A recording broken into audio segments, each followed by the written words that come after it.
নিজের শরীর রক্তে ভিজিয়েছে।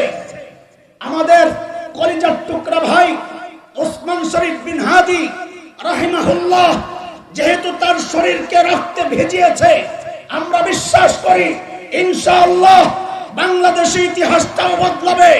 সব তন্ত্র মন্ত্র দেখা শেষ, অপেক্ষায় আছি আগামীর বাংলাদেশ হবে খেলাফতের বাংলাদেশ, ইসলামের বাংলাদেশ।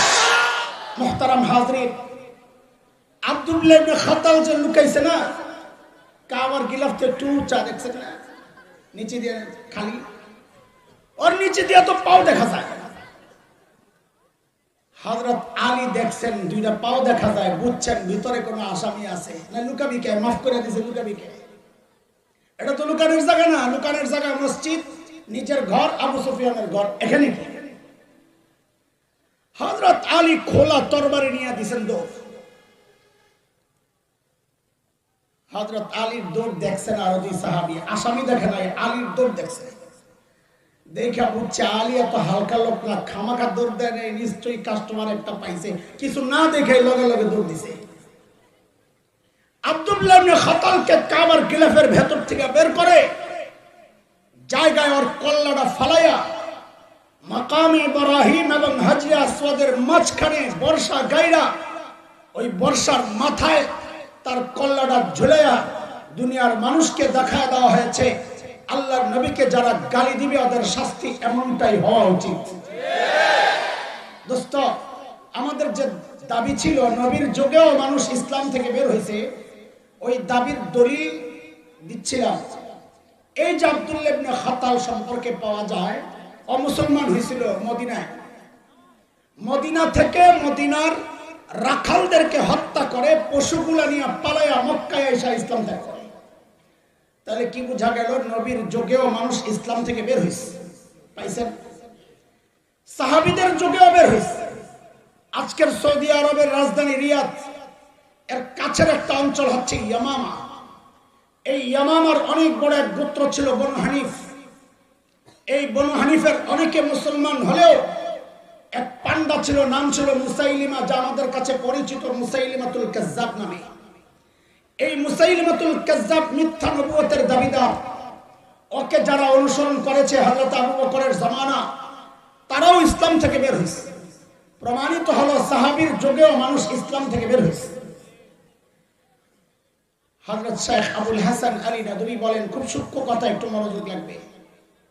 শেখ আবুল হাসান আলী নাদবী বলেন, ওই যুগেও মানুষ ইসলাম থেকে বের হয়েছে, এই যুগে 1000 গুণ বেশি বের হচ্ছে।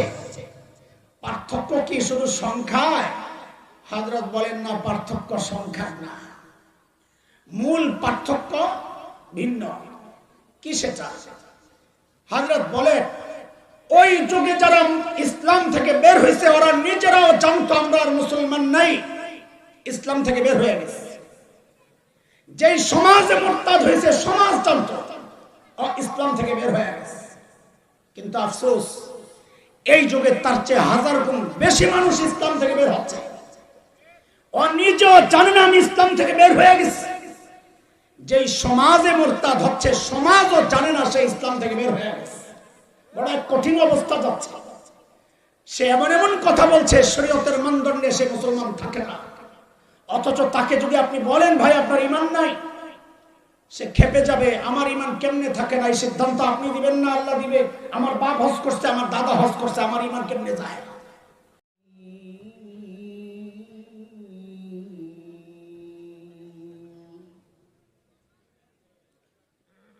ومن يرتد منكم عن دينه فيمت وهو كافر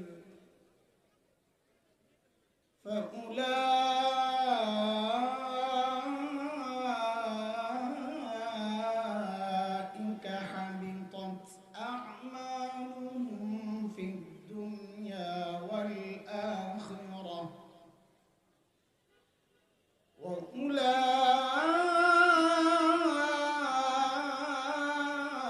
وأولئك أصحاب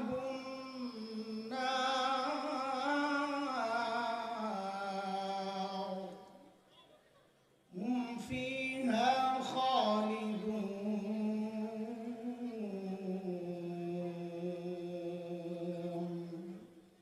آمنت بالله صدق الله العلي العظيم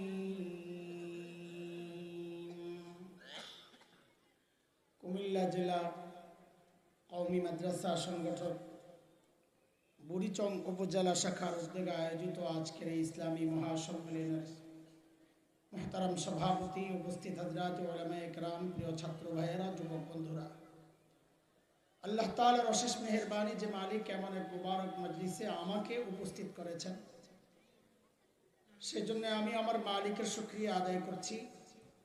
আপনারাও যেহেতু লম্বা সময় ওলামাদের সান্নিধ্যে ছিলেন, আছেন, আপনারাও মালিকের শুকরিয়া আদায় করেন, বলি আলহামদুলিল্লাহ। আমাদের অত্যন্ত প্রিয় ভাই মাওলানা আনিসুর রহমান আশরাফি হাফিজাহুল্লাহ, যে লম্বা নাম আমার বলছে, আমি নিজেও জানতাম না আমি যে এত কিছু। আজকে তো পুরো একটা সন্দেহের মধ্যে পড়ে গেছি। আল্লাহওয়ালা যেহেতু বলছে, এখন সন্দেহ লাগতেছে যে কিছু তো সত্য হইতেই পারে। ভিতরে একটা ভাব আসছে আমার। আল্লাহ আমাদেরকে হেফাজত করেন। আমার ভাইয়ের যে আবেগ, যে উচ্ছ্বাস, হৃদয়ের যে আকুতি মাখা, তার যে হুঙ্কার, আল্লাহ তাআলা একজন ইমানদারের প্রত্যেকটা দিল, প্রত্যেকটা ইমানদারের দিলের হালত তো এইটাই। আল্লাহ তাআলা আমাদের এই ভাইয়ের দিলের মতো আমাদের দিলগুলোকে ওইরকম ঈমান দীপ্ত, ঈমানি নূরে নূরান্বিত দিল বানায়া দেন। সকলে বলি আমিন। আমার মূল প্রথমে তো দাওয়াত দিছেন এখানে এই আনিস আশরাফি সাহেব, আল্লাহর বান্দা আবার আমারে আরেক জায়গায় দিয়ে দিছে। পরে আবার দিয়ে পড়ছে আরেক মুসিবতের ভাই, এখানে তো পোস্টার ছাপাইলিস, আপনার নাম তো আয়া পড়ছে, এখন তো না এলে বদলাম হবে। আপনি একটা কাম করেন, 10-15 মিনিট একটু হাজিরা দিয়া চলে যায়। এখন হচ্ছে হাজিরা পর্ব। এখন হাজিরা দিতে যায়, উস্তাদের কলমের কালি শেষ, কলম আনতে পাঠাইছে, মাঝখানে আমি আধা ঘন্টা এসে গেছি। এখন হাজিরার টাইম গেছে আধা ঘন্টা, আর 15 মিনিট আছে, 10 মিনিটের হাজিরা এখন 45 মিনিট হয়ে গেছে। অনেক সময় হাজিরা দিতে গেলে গ্রেফতার হয়ে যায়। আজকে আমি হাজিরা দিতে এসে গ্রেফতার হয়ে গেছি। আমি অল্প কিছু কথা বলি। আমার ভাই শেখ ইনাম যে কথাগুলো বলেছেন, তার শেষ সঙ্গীতের ওই কথাগুলো থেকে আমার প্রিয় ভাই আনিসুর রহমান আশরাফি হাফিজাহুল্লাহ ওয়া রাআহ, তার স্লোগানের যে ভেতর থেকে যে কথাগুলো আসছে, এই সংক্রান্ত কিছু কথা আমি আপনাদের সামনে অল্প সময় পেশ করতে চাই। দোস্ত, আল্লাহ তাআলা ঈমানের যে নিয়ামত আমাদেরকে দিয়েছেন, এটা আল্লাহর দেওয়া বড় নিয়ামত। অসংখ্য নিয়ামতের মধ্যে এটা অন্যতম সেরা নিয়ামত। ছোট্ট করে একটা কথা আগে জিজ্ঞেস করি, বেটা ফেরাউনকে চিনেন? বেটা ফেরাউন চিনেন? বলে বেটা ফেরাউন, ফেরাউন তো একটাই না। আগে তো একটা বললে চিনতেন, এখন বেটা বইলে আলাদা করতে হয়, নাহলে পেছ লাগে যে কোন ফেরাউনের কথা কইতেছে। বেটা ফেরাউন চিনে? ওর জীবনে কেউ কোন ভালো কাজ করে নাই? কি করছে? কি করছে বলেন? আরে একজন মাদ্রাসার ছাত্র আপনারা পালতে চান না, আর ফেরাউন একজন নবী মুসা আলাইহিস সালামকে লালন পালন করেছে। এটা কি কম বড় কাজ? কিন্তু সব গেল গো, সব পানির তলে সুবানি খাইয়া গেছে কেন? ভালোই গেছে। মাদার তেরেসা ছিল এক ব্যক্তি, মহিলা। তার কাজগুলো আমি দেখেছি ঘুরে ঘুরে। কত কাজ সে মানব সেবায় যে করেছে। কিন্তু গোপনে গোপনে যদি মুসলমান না হইয়া থাকে, তো আমরা বলবো সে বিনা হিসাবেই জাহান্নামে চলে যাবে। তার সওয়াব গেল কই? আবু তালেব বলতে খারাপ শোনায়, কিন্তু নবীজি সাল্লাল্লাহু আলাইহি ওয়াসাল্লামের সবচাইতে বড় ছায়া, নবীজির পক্ষে এত এত কাজ করেছে আবু তালেব, গোটা উম্মত মিলেও তো এই কাজ করার আর সুযোগ নেই। তারপরেও আবু তালিব জাহান্নামী সওয়াব গেল কই? এটাই বুঝার জিনিস। আল্লাহ তাআলার কাছে ঈমান ছাড়া কোনো সওয়াবের মূল্য নাই, সওয়াবের কোনো মূল্য নাই ঈমান ছাড়া। ওই জন্য ইসলাম বিদ্বেষী অপশক্তির বর্তমান সময়ের সবচেয়ে বড় টার্গেট আমাদের আমল নষ্ট করা না, আমাদের ঈমান নষ্ট করা। ওরা জানে আমল নষ্ট করলেও আল্লাহ চাইলে ওরা মাফ করে দিবে, কিন্তু যদি ঈমানটা খাওয়া যায় তো বছরে বছরে হজ ওমরা আর তাহাজ্জুদ পড়লেও কি অত জাহান্নামে যাবে বিনা হিসাবে। এই মেহনতটা করে ওরা কাদের বিরুদ্ধে? কাফেরের বিরুদ্ধে না, অত এমনি কাফের। ঈমান শেষ করার মেহনত করে ওরা কাদের বিরুদ্ধে বলেন তো? মুসলমানের বিরুদ্ধে। মুসলমানের বিরুদ্ধে মেহনত এত কৌশলে করে যে মুসলমান নিজেও টের পায় না সে ইসলাম থেকে বের হয়ে গেছে। এই ক্ষেত্রে আমি একটা সূক্ষ্ম বক্তব্য আপনাদেরকে শোনাই। শেখ আবুল হাসান আলী নদভী রহমতুল্লাহ আলাইহি, শেখ আবুল হাসান আলী নদভী 40 বছর আগে, প্রায় 40 বছর আগে একটা কথা লিখে গেছেন। আমাদের বড়দের ফিরাসা, দূরদৃষ্টি কত সূক্ষ্ম নিখুঁত ছিল।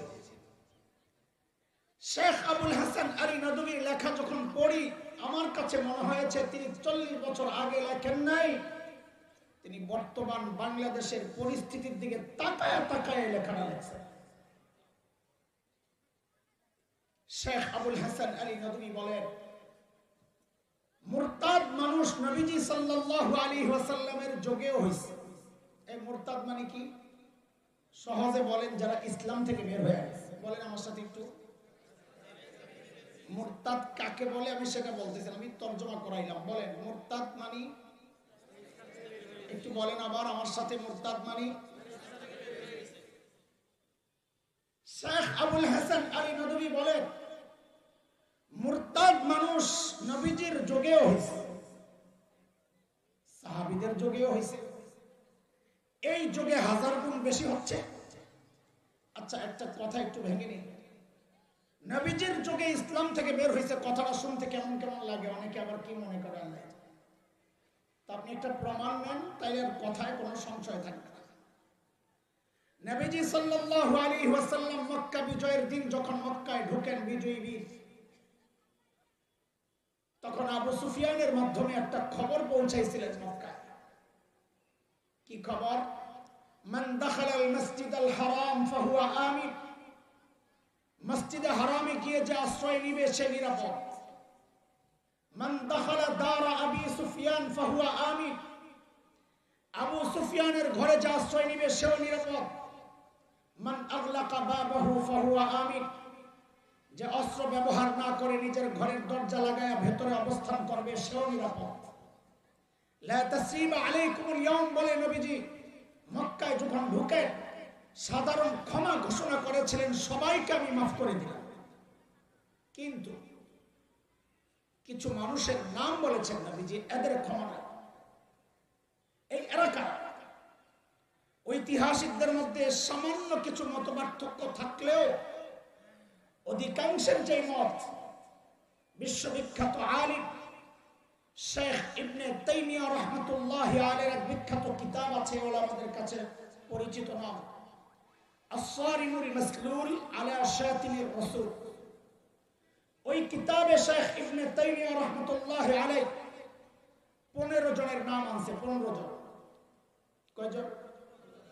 আব্দুল্লাহ ইবনে খাতাব, কুরতুনা, কুরাইনা, সাররা, মাকিস ইবনে সুবানা, হুয়াইরিস ইবনে নাকিদ, আব্দুল্লাহ ইবনে জিবিয়ারা, আব্দুল্লাহ ইবনে সাদ ইবনে আবি সারাহ, ইকরামা ইবনে আবি জাহল, হুবার ইবনে আল-আসওয়াদ, হুবায়রাহ বিনতে আবি ওয়াহাব আল-মখজুমি, হারিস ইবনে তালাতিল, কাব ইবনে জুহাইর, ওয়াহশি ইবনে হারব, হিন্দা বিনতে উতবা।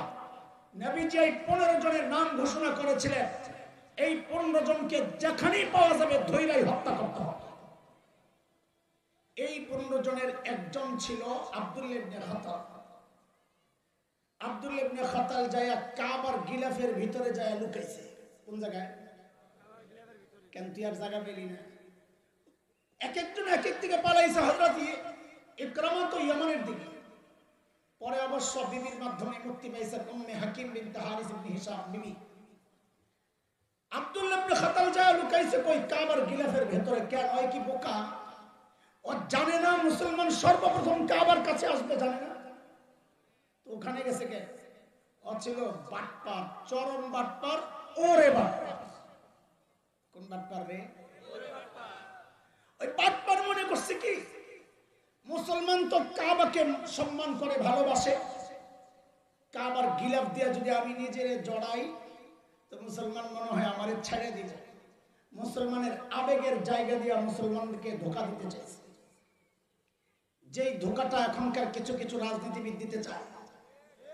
সারা জিন্দেগি ইসলামের বিরুদ্ধে, উলামাদের বিরুদ্ধে, খেলাফত ব্যবস্থার বিরুদ্ধে, শরিয়া আইনের বিরুদ্ধে। এমন আল্লাহর বান্দাদেরকেও দেখি আমরা কি করে, ওরা জানে এই টুপিটা মুসলমানদের আবেগের জায়গা, এই হিজাব মুসলমানদের আবেগের জায়গা। সারা জিন্দেগি ইসলাম, ইসলামী পোশাক, ইসলামী কালচার, এগুলার বিরুদ্ধে বলে বলে যাই না নির্বাচন আসে আস্তে টুপি একটা লাগায় হাসান বসরি হয়ে যায়। কথা ঠিক? আপনারা পাবলিকও 2 নম্বর। আপনারা ঠিক বলেন এখানে, ভোট দেন ওখানে। এটাও ঠিক, এটাও ঠিক না? নাই 2 নম্বরই ঠিক আর চলবে না। এখন সময় আসছে পরিবর্তনের। আমার ভাই বলছে রক্ত বৃথা যেতে দেবে না, একটু সঙ্গীতে বলছে না, এটা দেওয়া লাগে না, এটাই সিস্টেম। মানুষ যখন নিজেকে পানিতে ভেজায় তখন সে কাপড় বদলায়, যখন নিজেকে ঘামে ভেজায় তখন সে ভাগ্য বদলায়, আর যখন সে নিজেকে রক্তে ভেজায় তখন ইতিহাস বদলায়।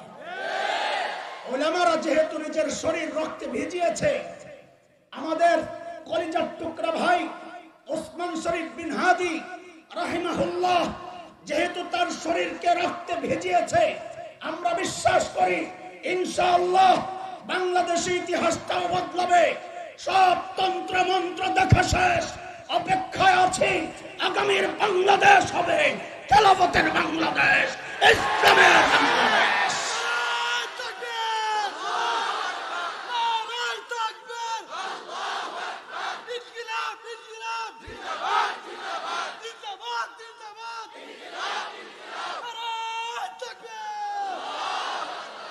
মুহতারাম হাজরিন, আব্দুল্লাহ ইবনে খাতাল যে লুকাইছে না কাবার গিলাফতে, একটু চা দেখছেন না? নিচে দিয়ে খালি, ওর নিচে দিয়ে তো পাও দেখা যায়। হযরত আলী দেখছেন 2টা পাও দেখা যায়, বুঝছেন ভিতরে কোনো আসামি আছে না। লুকাবি কে? মাফ করে দিয়েছে, লুকাবি কে? এটা তো লুকানোর জায়গা না। লুকানোর জায়গা মসজিদ, নিজের ঘর, আবু সুফিয়ানের ঘর, এখানে কি? হযরত আলী খোলা তরবারি নিয়ে দিয়েছেন দৌড়। হযরত আলীর দৌড় দেখছেন আর 2 সাহাবী, আসামি দেখে নাই, আলীর দৌড় দেখছে। দেখা বুঝছে আলী এত হালকা লোক না, খামাখা দৌড় দেয় নাই, নিশ্চয়ই কাস্টমার একটা পাইছে, কিছু না দেখে লগে লগে দৌড় দিছে। আব্দুল্লাহ ইবনে খাতালকে কাবার গিলাফের ভেতর থেকে বের করে জায়গায় ওর কল্লাটা ফালাইয়া মাকাম ইব্রাহিম এবং হাজরে আসওয়াদের মাঝখানে বর্ষা গাইরা, ওই বর্ষার মাথায় তার কল্লাটা ঝুলাইয়া দুনিয়ার মানুষকে দেখায় দেওয়া হয়েছে আল্লাহর নবীকে যারা গালি দিবে ওদের শাস্তি এমনটাই হওয়া উচিত। দোস্ত, আমাদের যে দাবি ছিল নবীর যুগেও মানুষ ইসলাম থেকে বের হয়েছে, ওই দাবির দলিল দিচ্ছিলাম। এই যে আব্দুল্লাহ ইবনে খাতাল সম্পর্কে পাওয়া যায়, অমুসলমান হয়েছিল মদিনায়, মদিনা থেকে মদিনার রাখালদেরকে হত্যা করে পশুগুলা নিয়ে পালাইয়া মক্কায় এসে ইসলাম ত্যাগ করে। তাহলে কি বোঝা গেল? নবীর যুগেও মানুষ ইসলাম থেকে বের হয়েছে, পাইছেন? সাহাবীদের যুগেও বের হয়েছে। আজকের সৌদি আরবের রাজধানী রিয়াদ, এর কাছের একটা অঞ্চল হচ্ছে ইয়ামামা। এই ইয়ামামার অনেক বড় এক গোত্র ছিল বনু হানিফ। এই বনু হানিফের অনেকে মুসলমান হলেও এক পান্ডা ছিল, নাম ছিল মুসাইলিমা, যা আমাদের কাছে পরিচিত মুসাইলিমাতুল কাজ্জাব নামে। এই মুসাইলিমাতুল কাজ্জাব মিথ্যা নবুয়তের দাবিদার। ওকে যারা অনুসরণ করেছে হযরত আবু বকরের জামানা, তারাও ইসলাম থেকে বের হয়েছে। প্রমাণিত হলো সাহাবীর যুগেও মানুষ ইসলাম থেকে বের হয়েছে। হযরত শেখ আবুল হাসান আলী নাদবী বলেন, খুব সূক্ষ্ম কথা, একটু মনোযোগ লাগবে। শেখ আবুল হাসান আলী নাদবী বলেন, ওই যুগেও মানুষ ইসলাম থেকে বের হয়েছে। এই যুগে 1000 গুণ বেশি বের হচ্ছে। পার্থক্য কি শুধু সংখ্যায়? হযরত বলেন না, পার্থক্য সংখ্যা না, মূল পার্থক্য ভিন্ন। কি সেটা? হযরত বলেন, ওই যুগে যারা ইসলাম থেকে বের হয়েছে ওরা নিজেরাও জানতো আমরা আর মুসলমান নাই, ইসলাম থেকে বের হয়ে গেছে। যেই সমাজে মুরতাদ হয়েছে সমাজ জানতো ইসলাম থেকে বের হয়ে গেছে। কিন্তু আফসোস, এই যুগে তার চেয়ে 1000 গুণ বেশি মানুষ ইসলাম থেকে বের হচ্ছে। ও নিজেও জানে না আমি ইসলাম থেকে বের হয়ে গেছি। যেই সমাজে মুরতাদ হচ্ছে সমাজও জানে না সে ইসলাম থেকে বের হয়ে গেছে। বড় এক কঠিন অবস্থা যাচ্ছে। সে এমন এমন কথা বলছে শরীয়তের মানদণ্ডে সে মুসলমান থাকে না, অথচ তাকে যদি আপনি বলেন ভাই আপনার ঈমান নাই, সে খেপে যাবে। আমার ঈমান কেমনে থাকে না, এই সিদ্ধান্ত আপনি দিবেন না, আল্লাহ দিবে। আমার বাপ হজ করছে, আমার দাদা হজ করছে, আমার ঈমান কেমনে যায়? এটা বলে সমাজ জানে না ইসলাম থেকে বের হয়েছে। আমি 3টা উদাহরণ দেই, তাহলে বুঝা আপনাদের জন্য সহজ হবে। 2013 শাহবাগে যখন গণজাগরণ মঞ্চ বসে, ওই গণজাগরণ মঞ্চের আড়ালে কিছু নাস্তিক ব্লগার কুলাঙ্গার আল্লাহর নবী সাল্লাল্লাহু আলাইহি ওয়াসাল্লামের বিরুদ্ধে এমন সব জঘন্য লেখালেখি করছিল, সারা বাংলাদেশের তাওহীদি জনতা আল্লামা আহমদ শফী নওয়ারাল্লাহু মারকাদার নেতৃত্বে ফুঁসে উঠেছিল। শাপলা চত্বরের সেই ঘটনা যার মূল বিষয়। ওই সময়ে বাংলাদেশের কিছু ইমানদার যুবক, আমি হাসান জামির দৃঢ়ভাবে বিশ্বাস করি ওদের ঈমান আমার চেয়ে মজবুত ছিল। কারণ নবীর প্রেমে তারা যে কাজটা করতে পেরেছিল আমি বলি নাই। কি করেছিল? ওই সময়ের এক বিখ্যাত কুখ্যাত নাস্তিক রাজীব হায়দার থাবা বাবা চালাতো, ওই রাজীব হায়দারকে ওরা হত্যা করেছিল। আল্লাহর নবীকে যারা গালি দেয় তাদের শাস্তি এইটাই তো হওয়া উচিত।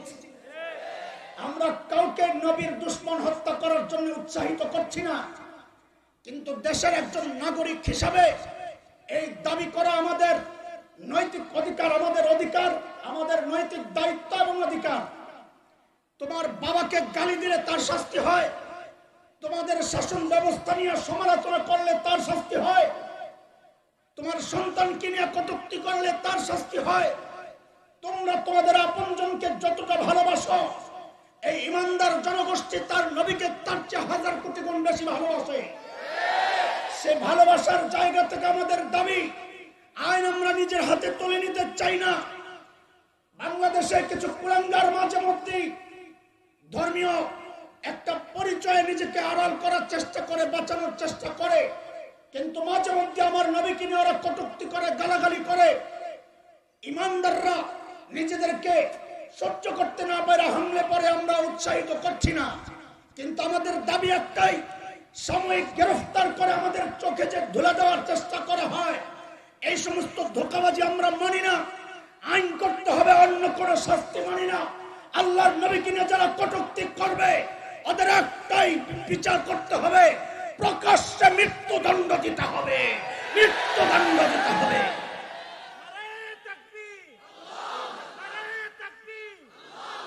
মুহতারাম হাজিরিন, সময় কম, কথা কম, একটু খেয়াল করেন। সমাজ জানে না তারা ইসলাম থেকে বের হয়েছে, প্রমাণ দিচ্ছিলাম। এই রাজীব হায়দারকে যখন হত্যা করা হয়, পলাতক শেখ হাসিনা সেদিন সংসদে দাঁড়ায় কি বলেছিল? রাজীব হায়দার হচ্ছে দ্বিতীয় মুক্তিযুদ্ধের প্রথম শহীদ। নাউজুবিল্লাহ, হয় বাড়ির জায়গায় পড়ে না, নইলে জোরে পড়ে। গালি দেয় তার তো ইমানই নাই, শহীদ কি করে হয়?